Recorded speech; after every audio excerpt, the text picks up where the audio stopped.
نحمدہ و نصلی علی رسولہ الکریم اما بعد فاعوذ باللہ من الشیطان الرجیم بسم اللہ الرحمن الرحیم السلام علیکم ڈیئر ویورز، آپ کے favourite informative channel marital life problem سے میں ہوں شبیر احمد۔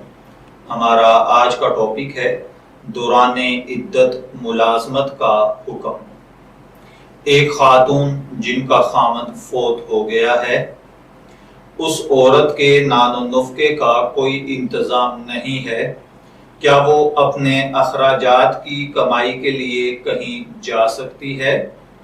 تو دیکھیے، بیوہ عورت اپنے اخراجات کے لیے دن کو باہر جا سکتی ہے، البتہ رات یعنی شام کا اندھیرا چھانے سے پہلے اس کو اپنے اس گھر میں واپس لوٹ آنا ضروری ہے جس میں وہ اپنے خامند کی موجودگی میں رہتی تھی۔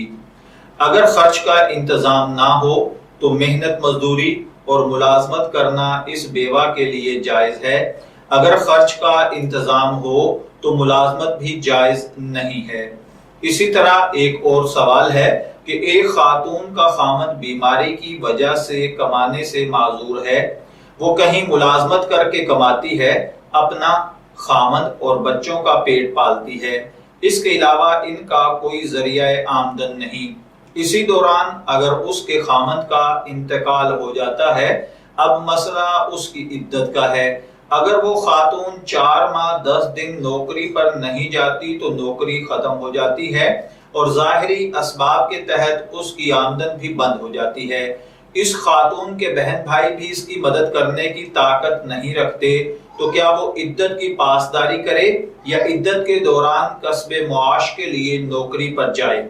تو دیکھیے، اس مسئلے میں اس خاتون کے لیے سوائے اپنے گھر سے ڈیوٹی پر نکلنے کے کوئی اور ذریعہ معاش نہیں ہے، اور بغیر تنخواہ کی کٹوتی کے چھٹی حاصل کرنا بھی ممکن نہیں۔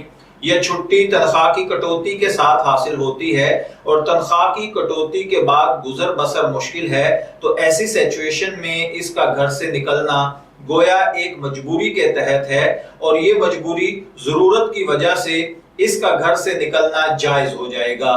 لہٰذا یہ خاتون مکمل شرعی پردے کے ساتھ ملازمت پر جا سکتی ہے، لیکن اتنا ضرور ہے کہ جتنا وقت ڈیوٹی کا ہے صرف اتنا وقت ہی اپنے گھر سے باہر رہے، جو ہی ڈیوٹی ختم ہو جائے فوراً اپنے گھر واپس لوٹ آئے۔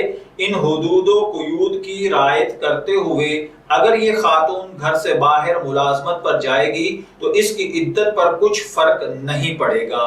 میں امید کرتا ہوں کہ اللہ تعالی ہمیں ان باتوں پر عمل کرنے کی توفیق عطا فرمائے۔ اجازت چاہیں گے، پھر ملیں گے کسی نئے ٹاپک کے ساتھ، تب تک کے لیے اللہ حافظ۔